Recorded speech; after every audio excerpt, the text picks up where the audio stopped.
Voilà. Merci. Comment ça va? Bien, et vous? Je vais extrêmement bien. Est-ce qu'on peut se tutoyer? Ah, ouais. Est-ce qu'on peut se tutoyer, mesdames? Excellent. Est-ce qu'il y a un petit peu d'agitation, de fébrilité ou de nervosité ou c'est super en contrôle que tu te Quelques présentes? caméras, là, mais sinon, on est relax. Quelques on caméras, est relax. il faut les oublier. Ouais. C'est le rôle le plus ingrat de la soirée, la personne qui vient casser la glace, c'est toi. Ouais. Donc, on l'applaudit, s'il vous plaît. C'est vrai, c'est top. Micro, bien ici. Ouais. Donc, Simon, tu es membre du conseil de l'école, du conseil étudiant, depuis ton secondaire 1. Donc, depuis toujours, c'est clair que tu vas faire de la politique. C'est ça qu'on doit comprendre. Ouais, sûrement, ouais, c'est vraiment une carrière que j'envisage. Puis, Est-ce ouais. vrai? Ben oui, évidemment. Genre, moi, je m'en allais à la pêche non, complètement. Non, mais pour de vrai, quand t'es là-dedans, genre, même si c'est très bon niveau, tu commences un peu à faire de la politique, là. Ouais. Toi, tu vas chercher des votes, une poignée de main à la fois. C'est ça, là. Je vais dans les écoles, votez pour moi en 2030. C'est ça. 2030? Ouais, c'est quand même bientôt. On va cesser un petit délai après. Donc, toujours très actif dans la politique de l'école. Ouais.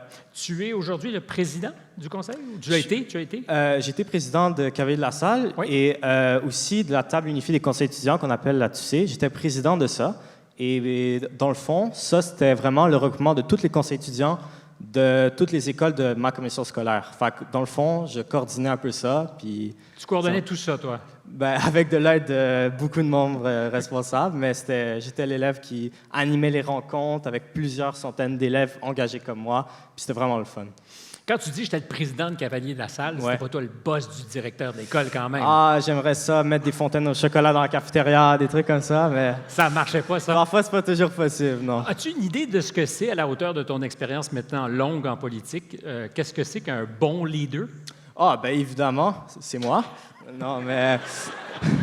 Pour de vrai... As-tu déjà eu des problèmes de confiance dans la vie ou jamais? Pas tant, on va le dire ça. Pas tant. Donc, ma question demeure, c'est quoi un bon leader, à part toi? À part moi, un bon leader, c'est quelqu'un qui a des bonnes qualités et, selon moi, qui influence positivement les gens autour de lui. Alors moi, durant mon leadership, j'ai vraiment donné une influence pour motiver mes camarades de classe, parce que camarades, d'autres élèves de mon conseil étudiant, parce que c'est avec eux que je travaille pour faire mes projets. Alors, ouais. Par exemple, l'idée de bâtir une maison hantée pour l'Halloween, ça faisait partie des choses que tu avais promis ou pas? Tu as surpris tout le monde avec ça? J'ai promis ça et j'ai délivré ça. C'est une promesse électorale? C'est une promesse électorale dans mon discours. Là. On a un petit discours au début de l'année à notre école, puis j'ai promis ça, puis j'ai fait. Et ça a fonctionné très bien? Ça a très bien fonctionné. Il y a des centaines d'élèves qui sont venus la visiter. C'est pas mal moi qui ai désigné tout le parcours, puis j'étais vraiment fier. C'est vraiment un succès que j'étais vraiment fier. J'ai vu aussi que tu avais réussi à amasser près de 600 $ pour aider peut-être à sensibiliser les gens à la cause LGBTQ+. Avais-tu, toi, le souci de faire quelque chose parce qu'à l'école, il n'y avait pas assez de sensibilité à cette diversité? Il y a de la sensibilisation, mais peut-être pas à un niveau global, parce qu'il y a certains élèves qui ne se sont pas touchés par ça. Puis on voulait vraiment rejoindre le plus grand nombre d'élèves. Fait que ce qu'on a fait, nous, on a fait une journée sans uniforme, parce que les élèves de secondaire, quand ils ne portent pas leurs uniformes, ils sont concernés.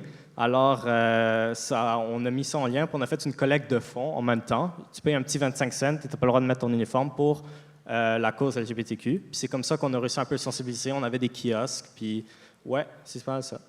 C'est pas mal bien, même? Ouais, c'est très bien, ouais. Monsieur le Président, est-ce que ça s'est bien passé? Je dirais pour ce qui était des 4 dernières minutes. 4 dernières minutes, ça s'est très bien passé, moi, je trouve. Qu'est-ce que vous en dites? Merci beaucoup.